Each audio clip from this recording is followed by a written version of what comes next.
কিরে লাউ সব পায়রা লাইলি নাকি? আরে আর কইস না, রাত্রেবেলা অনেক ঝড় হইছে না, এই লাউয়ের ভারে টাল একবার ভাঙ্গা পড়ছে। যেই গাছটা নিজের বাড়ি রাখতে পারে না সেই গাছের মধ্যে যদি এত বড় বড় লাউ হয় তো টাল ভাঙ্গিয়া পড়তো নাকি খার হয়ে থাকবো? আল্লাহ আবার কি ব্যাককল দেখ,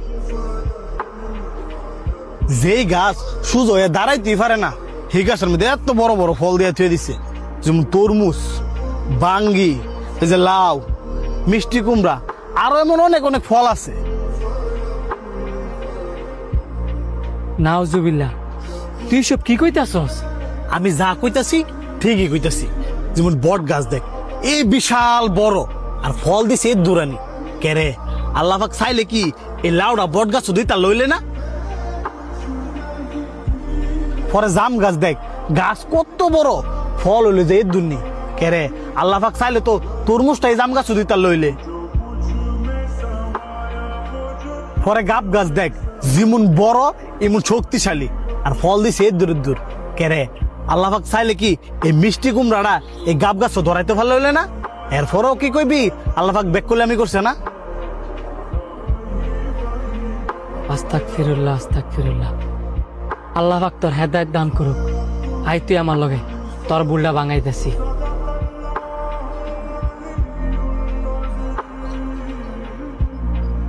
কিরে তুই আমার এই বট গাছের নিচে লয়ে লেগে লেগা? কিছুক্ষণ অপেক্ষা কর, তোর সব প্রশ্নের উত্তর আমি দিব। কত বড় গাছ আর কি ছোট ছোট। ও বাবা গু, কিরে কিছে? আরে দেওস না উপরে তো কপালটার মধ্যে বট ফুল পড়ছে, আর তুল তো চোখটা কেন হয়ে গেল কইলে? সামান্য ছোট্ট একটা বট ফল ফিরিয়া তোর কপালটা ফুইলা গেছে গা। একটা বার চিন্তা করে দেখতো, এই উপরেতে একটা লাউ, একটা তরমুজ বা একটা মিষ্টি কুমড়া যদি তোর মাথার উপরে পড়তো, তোর কি অবস্থাটা হইতো? সামান্য এই বট ফুল পরে আমার এই অবস্থা, আর হেগুলো ফুললে তো আমি বাঁচলাম বলেই না।